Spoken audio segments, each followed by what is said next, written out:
strategize together. Let's hear it from an expert. Join the conversation, it's informative and free. You and me, let's talk some strategy.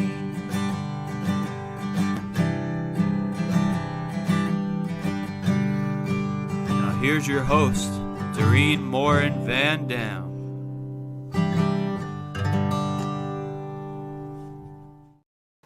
Hello, everybody. My name is Dorien Morin-van, and I'm the host of Strategy Talks. Thank you so much to those of you who are here live with me this morning. I'm very excited to introduce you in just a second to my guest. I want to do a special shout out to those who might be watching this on the replay and to our podcast listeners who are our faithful listeners on Strategy Talks on any of your preferred podcast platform. Before I introduce my guest, I want to do a shout out to our sponsor, Social Insider. They are the intuitive dashboard for social media analytics, reporting, and competitors analysis for brands and agencies. So if you need data, you need Social Insider. So without much further ado, I don't want to be the one talking. I want to introduce you to my guest today. It is Kim Garst. Hi, Kim. Hey, super excited to be here. It's almost like we just saw each other. We did, didn't we? We saw each other yesterday on your show. What's the name of your show again? Marketing That Grows Your Business. That's awesome. And I know you have her right next to you, but let's show everybody that is here live or is watching on the replay. We've got awesome bobbleheads of ourselves, courtesy of Social Media Week Lima, where we were speakers together back in June of this year. So really, really cute. Wanted to show that. So today we're going to talk about how to turn your expertise into a high ticket program. But before we do that, Kim, let's talk a little bit about your journey to get here, because I was reading your bio on your media kit. And you're one of the OGs here, right? In social media. I think so. When I came, you were already a well-known name and hosting an event. Well, the funny part is, when I hear the term OG or even look back on my journey, it's like, and say the words 30 years, it sounds like it's so long. It's like I'm old. I don't feel old. It feels like it's been a blink, honestly. With social, with the online space, not just social media, but with the online space, it has evolved. It's almost like looking at it through the lens of like, okay, my life started in horse and buggy era and, supersonic jets kind of thing, so it's been such a spread of, evolution, if you will, of what we could do 30 years ago, what we can do today, and what will it be in even, 2 years from now. It's an ever evolving, changing, exciting place to be, honestly. As long as you're okay with change, I know a lot of us grumble with the change, but it creates opportunity. In my opinion, change creates opportunity. I love that. And that is so true. And in social media, I mean, how fast do things change? Constantly. Daily. But there is something about that, right? So tactics might change, platforms might change, but some of the strategy stays the same. Well, I think that's the biggest thing. If anybody, those that are listening or watching, I would love for you just to hear this. I think a lot of times in the online space, we chase the tactics instead of implementing and really focusing in on principles.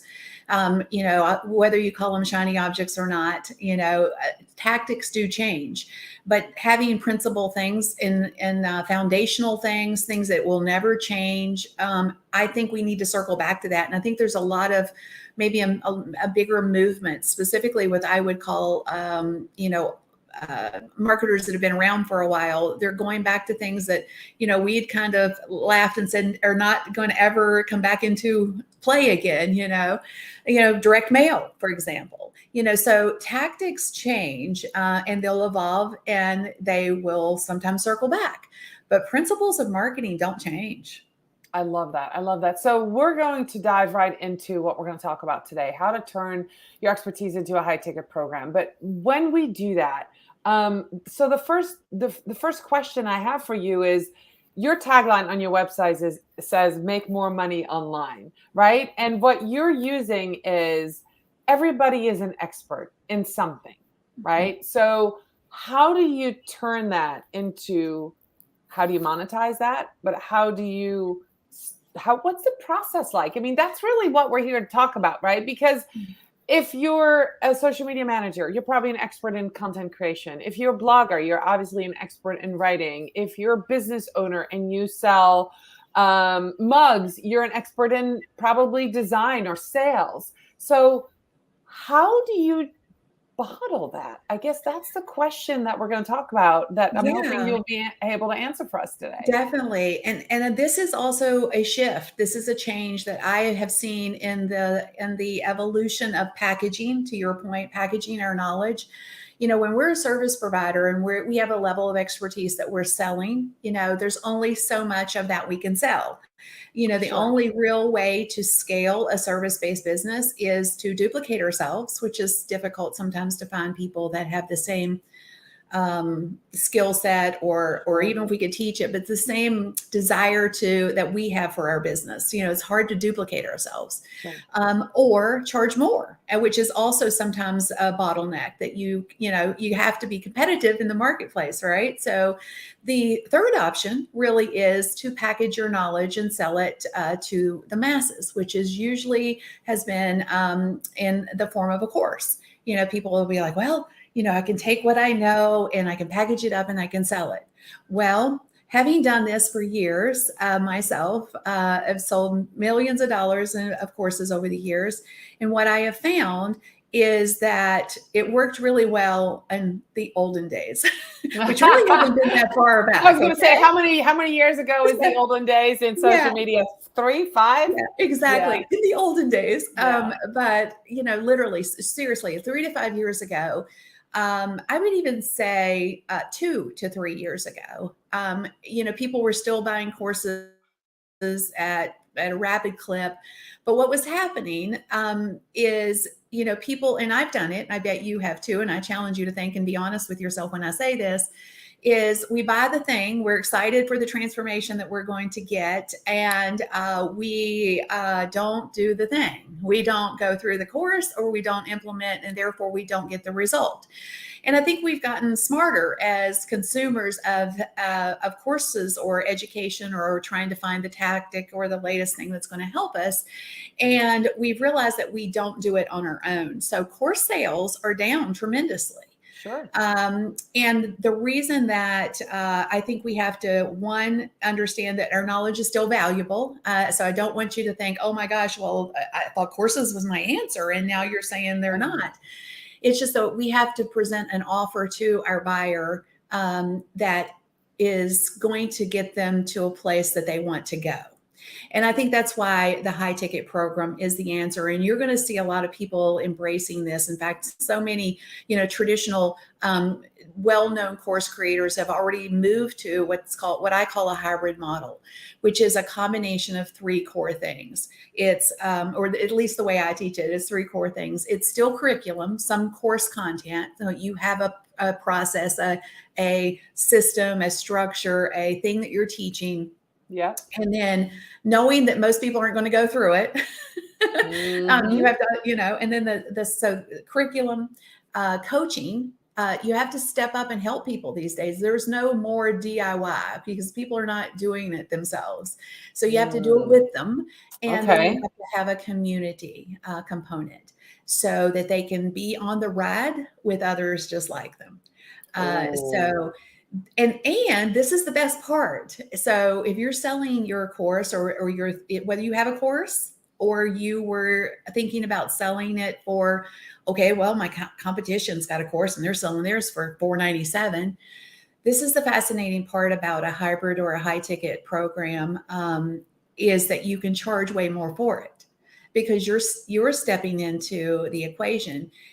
You're going to absolutely be of assistance to those that want the outcome that you're promising. So, you can take a $500 course and charge, $5,000 for it. By adding the coaching and the community community. component. I love that. I Yeah. am definitely big fan of community. I've been a community manager for several different communities over the last 5 years. And when you talk community, can we dive into that for a minute? Do you have that on your own platform? Do you do it in say a Telegram group, a WhatsApp group, a Facebook group? Do you have it on your course platform? So great question. In the past, a lot of course creators would do pop-up. I call them pop-up because they were usually temporary, or in some cases they were longer. They would do Facebook groups to support the buyers of their course, right? But there's been a huge movement, and I would recommend this just based off of my own experience with this, moving that community to a place that is not aside, because when you're on Facebook, you've got 1,001 messages in your face at any given time. Yes. Right. Yes. It's like, I liken it to LinkedIn. People that go to LinkedIn are there for like one thing, they're more business focused. So there's always been that like mentality. If you're on LinkedIn, they're there, they're looking for something specific. They're not looking at their neighbor's kids' birthday party photos. Right. So moving people off of Facebook, I have found has been really invaluable.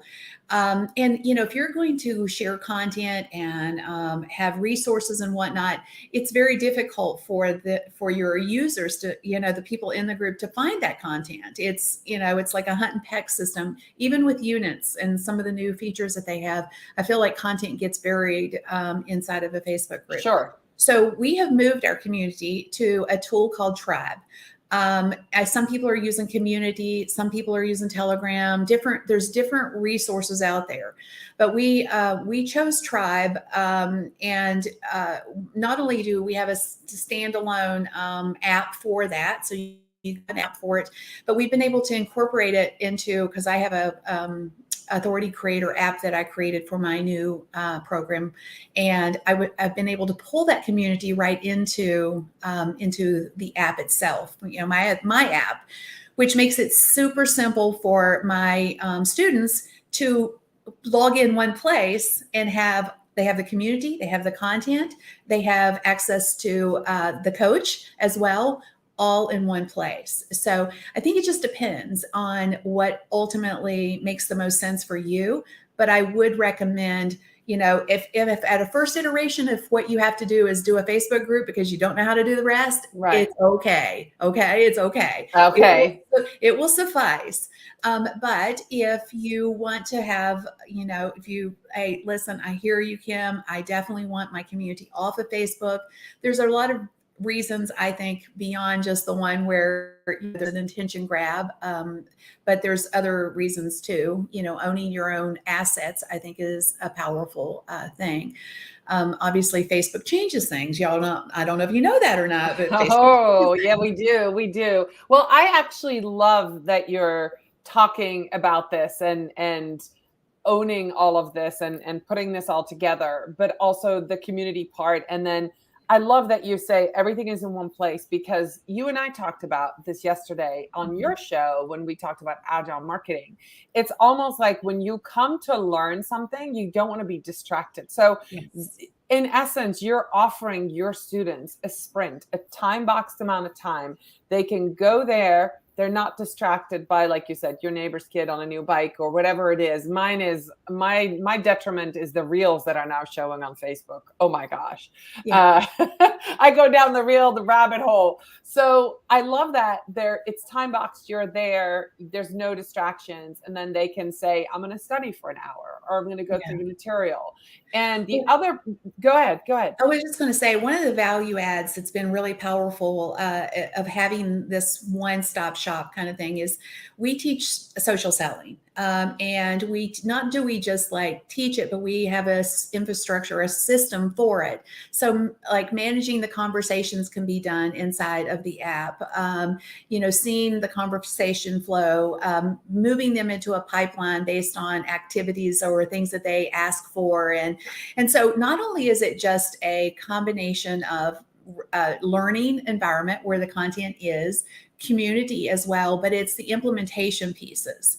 So when you can implement in I hate to call it a confined box, but to your point, agile marketing, where you have a time block that you're going to commit to something, and then all of the components that drive real results in your business, money, because social media to me is about the business end of it. How do you turn those conversations, real conversations, into revenue?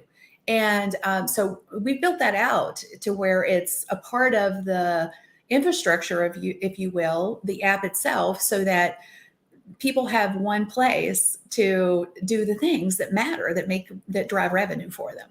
I love that. And I bought a course last fall, and I'm not a huge course consumer. I learn more by doing and reading, and it's a little bit different. I like the in-person thing, right? But I bought a course.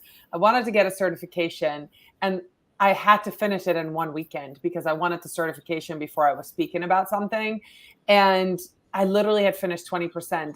And when I did the survey afterwards, what I told the course creators was, I'm missing the accountability, so coaching, and I missed the community. And so you are spot on. If I'd had that all along, that would have moved me along a lot faster. Probably would have finished that course in 6 weeks had I had those components in place. And this was a self-driven, asynchronous course.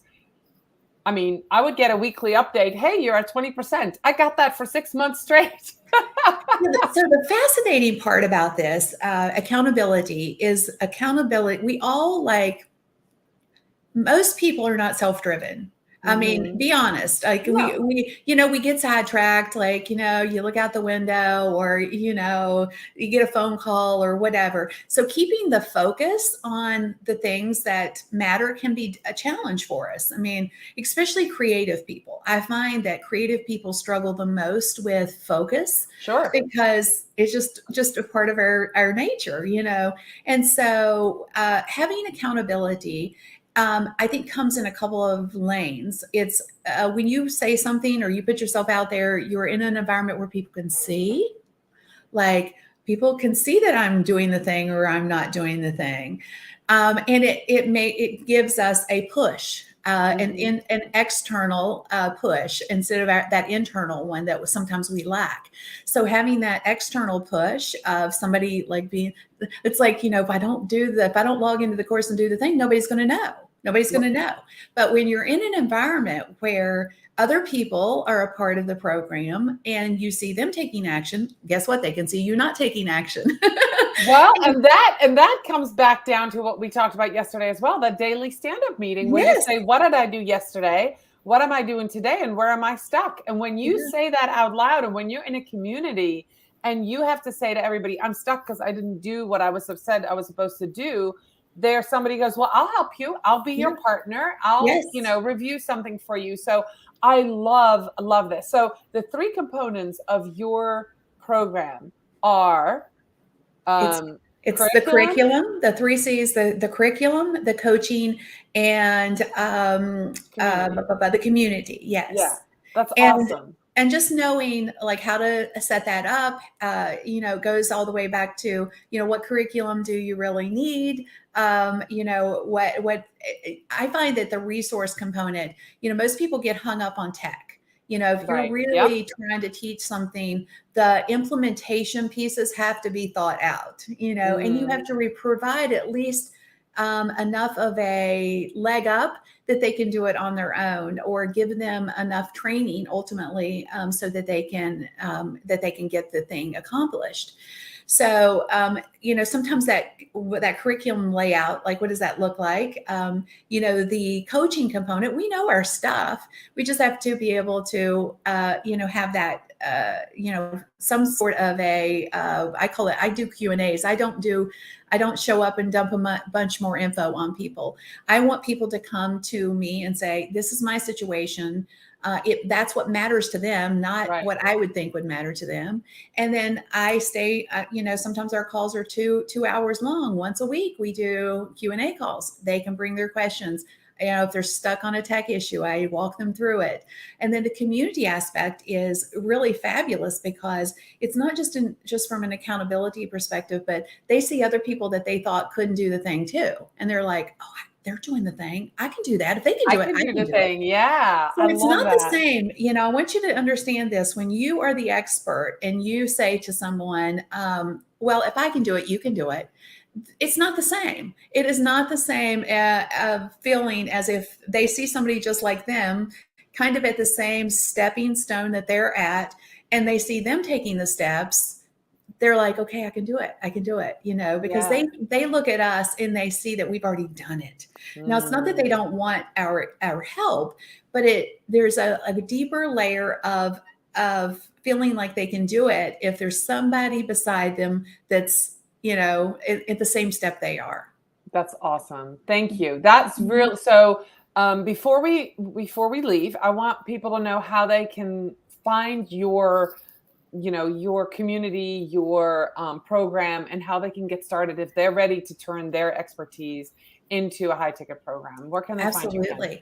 Well, honestly, I think reach out to me. Let's have a conversation. I'm all about conversations. I'm not about the sale. I'm about is this something you really need? And are you ready for it? So just reach out to me on Instagram. I'm Kim Garst on all the platforms. So Instagram's easy. Send me a voice message. Say, I'm intrigued. I don't know if this is for me, or I have a course and I'm hearing you. I'm like, my sales are down. I'd like to change my $500 program to a $5,000, or my $500 course to a $5,000 program. Then maybe I feel like I know I can help you, but again, it's really about you. Is this something you want to do? And is it right for you where you are? Okay. So I'm always just about that. So let's just have a conversation and let's see. That's awesome. And before we go, I didn't prep you at all, but I have 3 rapid fire questions. Okay. So I'm just going to throw them out. Show or tell, Kim? I like to show. All right. Angry client or angry coworker? Angry client, because I can turn that into a win. All right. Education or experience? Experience. All right. Awesome. Thank you. So for those of you who were here with us live, thank you so much. Kim, I love, love, love what you shared with us. This is wonderful for those who are thinking about the next step on how we can scale our business using the expertise we already have. It seems sometimes like a scary thing, but I understand that you have a wonderful proven program that can potentially take people to that next level of sharing their expertise in a way that's doable, because you have that coaching and that community component to it. So if you watch this, please reach out to Kim. She said Instagram is best. So I already know KimGarst.com is where lots of information is there. So go meet her over there and see if you can work together. Kim, I so love talking with you twice in 2 days, which was wonderful. And I'll hope to see you soon. And, thanks again for being on Strategy Talks. And for all of you who were listening today to this podcast, thank you so much. And if you felt like Kim really has something special, please do reach out to her on Instagram, because I know you won't be sorry. Thank you so much, everybody, for watching. Bye, Kim.